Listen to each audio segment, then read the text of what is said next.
হাইড্রোডাইনামিক্সের আরো একটা গুরুত্বপূর্ণ টিউটোরিয়ালে আপনাকে ওয়েলকাম করছি। Chapter 1 tutorial number 10, most important problem, যেটা সর্বশেষ 20 সালে আসছিল। Find the stream lines and path lines. শতরেখা এবং পথরেখা সমূহের আমাদের ইকুয়েশনটাকে বের করতে বলছে। Where U equals to X upon 1 plus T, আর আমরা জানি এক্স অ্যাক্সিস বরাবর ভেলোসিটি হচ্ছে ইউ, এবং ওয়াই অ্যাক্সিস বরাবর ভেলোসিটি ভি, এবং জেড অ্যাক্সিস বরাবর ভেলোসিটি হচ্ছে ডব্লিউ। আর ভি ইকুয়ালস টু হচ্ছে ওয়াই আপন 1 প্লাস টি, এবং ডব্লিউ ইকুয়ালস টু দেওয়া আছে জেড আপন 1 প্লাস টি। আর আমরা জানি ভাই যে আনস্টেডি ফ্লো বা অবিচল প্রবাহের ক্ষেত্রে এই টাইম ফাংশন টিটা থাকে, আর আমরা জানি ইউ, ভি আর ডব্লিউ যথাক্রমে এক্স, ওয়াই, জেড এবং টি এর ফাংশন, তাই না? দেখেন এখানে টি রয়েছে, এর অর্থ হচ্ছে যে সময়ের সাথে ভেলোসিটি গুলো চেঞ্জ হয়, আর সময়ের সাথে ভেলোসিটি চেঞ্জ হলে সেটাকে আমরা বলি আনস্টেডি ফ্লো বা অবিচল প্রবাহ। এখন আমরা কাজটা শুরু করতে পারি। সলিউশন গিভেন আমাদের দেওয়া আছে you equals to X upon 1 plus টি এবং V equals two y upon 1 plus t, w equals to z upon 1 plus t. এখন আমরা স্ট্রিম লাইনের সমীকরণটা কি জানি? We know স্ট্রিম লাইন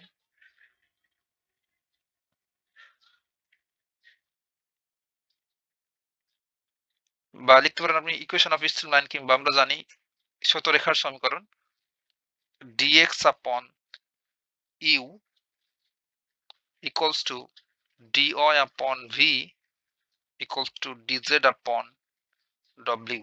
এটা হচ্ছে আমাদের শতরেখার সমীকরণ। এখন আমরা ইউ জি ডব্লিউ এর ভ্যালুগুলো জাস্ট এখানে পুট করে ফেলবো। dx জায়গায় থাকলো, ইউ এর পোরশনে বসাবো x upon 1 plus t equals to dy জায়গায় থাকলো, আমরা v এর পোরশনে বসাবো y upon 1 plus t, এখানে dz upon w এর পোরশনে বসাবো z upon 1 plus t। এখন দেখেন নিচে সবার ক্ষেত্রেই 1 plus t 1 plus t 1 plus t রয়েছে, সেক্ষেত্রে সবগুলো থেকে আমরা 1 plus t টাকে বাদ দিয়ে দিতে পারবো, কিংবা আপনি চাইলে বলতে পারেন যে এটাকে উপরে উঠাবো, দেন 1 plus t দ্বারা ডিভাইড করবো, এমন করে বললেও হবে। বাট আমরা সবগুলোকে বাদ দিয়ে দিলাম। তাহলে একটা সুন্দর একটা ফরওয়ার্ড চলে আসলো, dx upon x equals to dy upon y equals to dz upon z। নিচ থেকে 1 plus t 1 plus t সব জায়গা থেকে বাদ হয়ে গেল। এখন আমাদের এইটাকে বলবো ফার্স্ট রেশিও, এটা হচ্ছে সেকেন্ড রেশিও, এটা থার্ড রেশিও। এখন আমাদের কাছে হচ্ছে এটাকে জাস্ট ইন্টিগ্রেশন করা। তাহলে ইন্টিগ্রেশন তো আমরা সবগুলো একসাথে করতে পারবো না, জাস্ট দুইটা করে নেব। তাহলে এটা যে ফার্স্ট রেশিও, এটা সেকেন্ড রেশিও। তাহলে প্রথমে আমরা ফার্স্ট এন্ড সেকেন্ড রেশিও নিয়ে কাজ করব, then second and third ratio নিয়ে কাজ করব, তবেই তো হবে। তাহলে এটাকে চাইলে আমরা একটা 1 নাম্বার ইকুয়েশন দিতে পারি, 1 নম্বর ইকুয়েশন। এখন 1 নম্বর ইকুয়েশনের প্রথম এবং দ্বিতীয় রেশিও হতে আমরা পাই, চাইলে লিখতে পারেন যে 1 এর প্রথম ও দ্বিতীয় কেমনে লিখে, এই যে দ্বিতীয় অনুপাত হতে,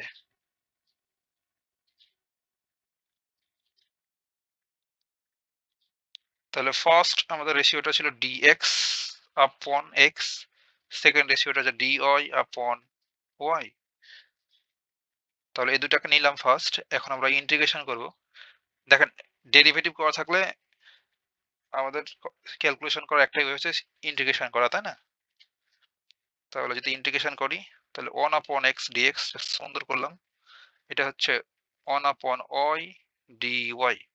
আর ছোট কালকার শেখা ফর্মুলা 1 by x এর সমকলন হচ্ছে ln x, ln x equals to 1 upon y, তাহলে ln y। আর একটা কনস্ট্যান্ট নেব, যেহেতু দুই পাশে দুইটা লন ফর্মে রয়েছে, সেহেতু কনস্ট্যান্টটাকেও আমরা লন ফর্মে নিলাম, ln c on। তাহলে এখন দেখেন তো এই ln x টা জায়গায় থাকলো, ইকুয়ালস টু এই ডান পাশে যদি আমরা লগারিদমের প্রপার্টি ইউজ করতে পারি, তাহলে প্লাস অবস্থায় থাকলে আমরা জাস্ট মাল্টিপ্লিকেশন আবার লিখতে পারি একটা লন লিখে, ln y c1। এটা হচ্ছে প্রপার্টি অফ লগারিদম, তাই না? ln y c1। আর বোথ সাইড থেকে লন ক্যান্সেল করে দিলে থাকে x equals to y c1। এটাকে দিলাম আমরা 2 নম্বর ইকুয়েশন। এখন আমরা দ্বিতীয় ও তৃতীয় অনুপাত নিয়ে কাজ করব। অনুপাত হতে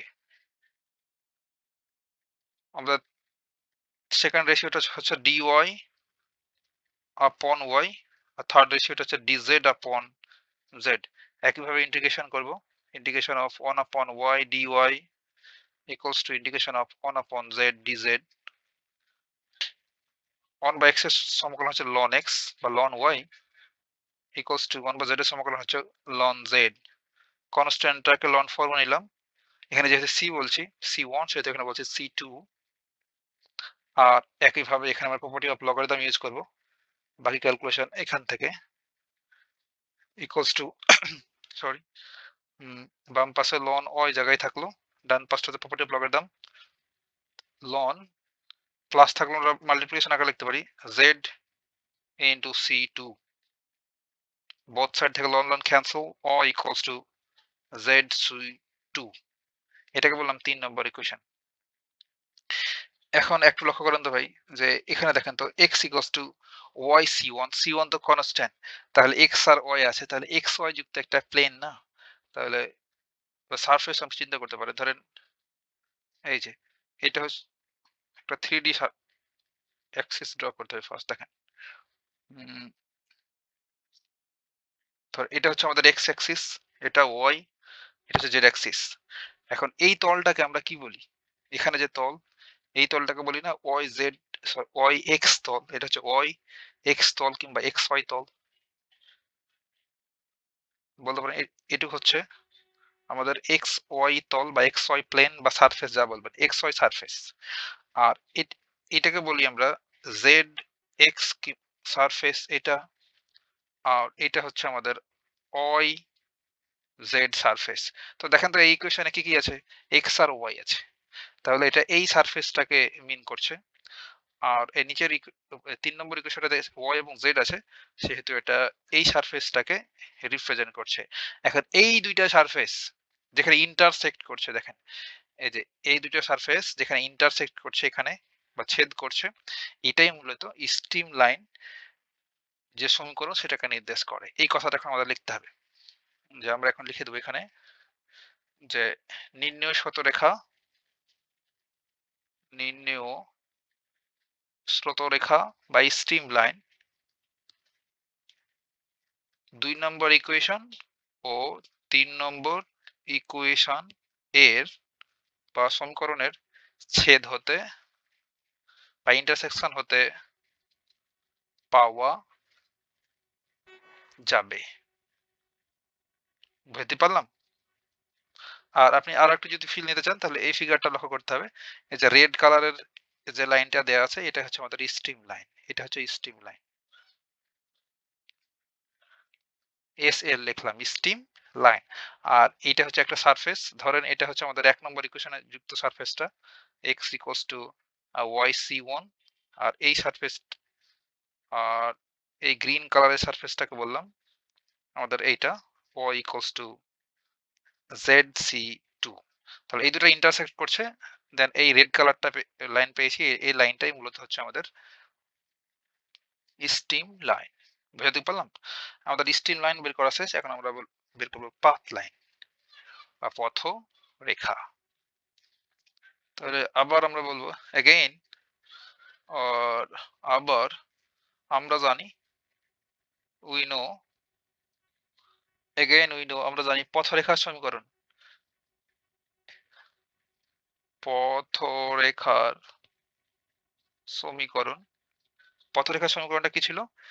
dx upon dt equals to হচ্ছে u। মনে পড়ার কথা হয়, এগুলো আমরা প্রমাণ করছিলাম সবাই, এই সবগুলোতে প্রমাণ করছে। dy upon dt equals to হচ্ছে v এবং dz upon dt equals to হচ্ছে w। এগুলো ছিল আমাদের পাথ লাইনের ইকুয়েশন। এখন জাস্ট আমরা u v w ভ্যালুগুলো পুট করে ফেলবো, তাই না? তাহলে আমরা সবগুলো পাশাপাশি করে লিখি। এখানে u equals to আমরা পেয়েছি x upon 1 plus t, আমাদের দেয়া আছে, দেখাই। এই যে u equals to হচ্ছে এটা ভি এবং ডব্লিউ এগুলো জাস্ট এখানে বসাবো। আর ইকুয়ালস টু এখানে আমাদের আছে ডিএক্স আপন ডিটি। একইভাবে এটা বসাবো এখানে। ভি সমান আমাদের দেয়া আছে y upon one plus t equals to এটা থেকে গেল পাশে ডি ওয়াই আপন ডিটিটা। আর এইখানে আমাদের ডব্লিউ ইকুয়ালস টু দেয়া আছে জেড আপন one plus t equals two DZ আপন ডিটিটা রেখে দিলাম। এখন এটা ইমপ্লাই করছে জাস্ট ভ্যারিয়েবল গুলো সেপারেশন করব। এখন এই এক্স কে এই ডিএক্স এর নিচে এবং ডিটি কে এখানে নিয়ে আসবো। তাহলে এমন আকৃতি দাঁড়ায় যে dt upon 1 plus t equals to dx upon x. একইভাবে এটার ক্ষেত্রেও ডি এই ওয়াইটাকে ডি ওয়াই নিচে নিয়ে যাবো আর ডিটিটাকে এখানে নিয়ে আসবো। তাহলে dt upon 1 plus t equals to d y upon y, just variable separation, তাছাড়া কিছুই না। এটার ক্ষেত্রেও ডিটিটাকে উপরে নিয়ে আসলাম 1 আপন টি আর জেড কে ডিজেড এর নিচে নিয়ে আসলাম। এখন আমাদের কাজ হচ্ছে ইন্টিগ্রেশন করা। রেশিও ফর্মে পেয়ে গেছি, এরপর কাজই হচ্ছে ইন্টিগ্রেশন করা। তাহলে এটা যদি ইন্টিগ্রেশন করে ফেলি,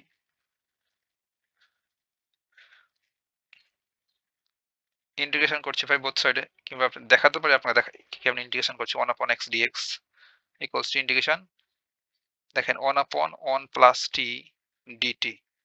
একটু সুন্দর করে লিখছি আর কি। এটাকে যদি ইন্টিগ্রেশন করে দেখাই, এই ওয়াইটাকে প্রথমে লিখে দেখাচ্ছি, তাছাড়া কিছুই না। dy ইকুয়ালস টু ইন্টিগ্রেশন 1 আপন 1 প্লাস টি ডিটি। এটা ইমপ্লাই করছে যে ইন্টিগ্রেশন 1 আপন Z dz equals to integration 1 upon 1 plus t dt। তাহলে ইন্টিগ্রেশন করে ফেলতে পারি। এখানে দেখেন 1 upon x dx, তাহলে 1 by x এর সমকলন হচ্ছে ln x, simply ln x equals to আর এই যে 1 plus t আছে না, 1 plus t এটার আমরা x চিন্তা করছি। দেখেন 1 plus t এটা হচ্ছে আমাদের x, তাহলে 1 by x এর সমকলন হচ্ছে ln x, ln x। x বলতে এখানে 1 plus t, আর যেটাকে x বলছি সেটা কি x, সেটা x না, সেটা কি 1 প্লাস t। সেহেতু 1 প্লাস t এর আবার ডেরিভেটিভ করতে হবে t এর রেসপেক্টে। দেখেন 1 প্লাস t কে যদি t এর রেসপেক্টে ডেরিভেটিভ করি, তাহলে 1 কে করলে 0 আর t কে করলে 1, তাই এখানে 1 দ্বারা মাল্টিপ্লাই করতে হবে। তাহলে ইনটু 1, তাহলে ইনটু 1 লেখা না লেখা এই কথা, তাহলে আমরা 1 টা আর লিখবো না। দেন ফাইনালি আমরা একটা কনস্ট্যান্ট দিয়ে দেবো। কনস্ট্যান্টটা দিলাম, যেহেতু লন ফর্মে রয়েছে কনস্ট্যান্টটাকে লন ফর্মে নিব, তো লন c1 একটা কনস্ট্যান্ট নিলাম। একইভাবে পরের ইন্টিগ্রেশনটা 1 বাই y এর সমকলন হচ্ছে ln y, আর এটা সমকলন হচ্ছে ln 1 প্লাস টি। এটা তো ব্যাখ্যা বিশ্লেষণ করলাম। আর একটা কনস্ট্যান্ট নেব, কনস্ট্যান্টটা হচ্ছে ln, এখানে c1 নিলাম, এটা বলছি c2।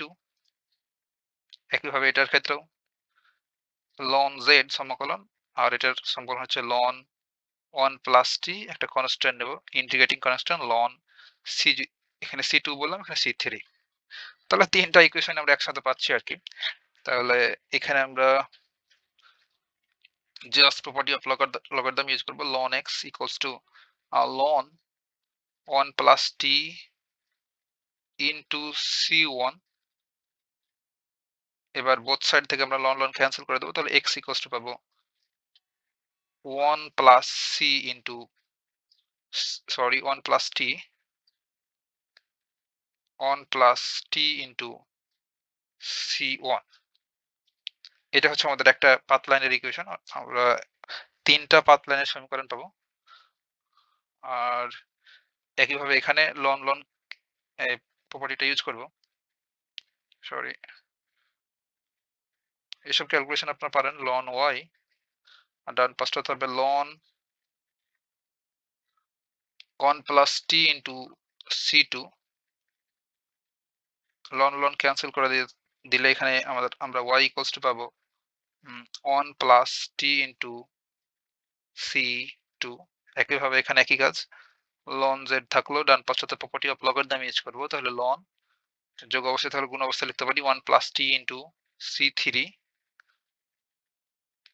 এবার বোথ সাইড থেকে লন লন ক্যান্সেল, তাহলে আমরা জেড ইকুয়ালস টু পাবো 1 প্লাস টি ইন্টু C3। এই যে তিনটা ইকুয়েশন পেয়েছি ভাই, এখানে একটা, এখানে একটা এবং এখানে একটা, এই তিনটা ইকুয়েশনই মূলত পাথ লাইন নির্দেশ করে। এখন আপনি লিখবেন যে ইহারা পথরেখা সূচিত করে। এখানে এমন করে লেখা যায়, ইহারা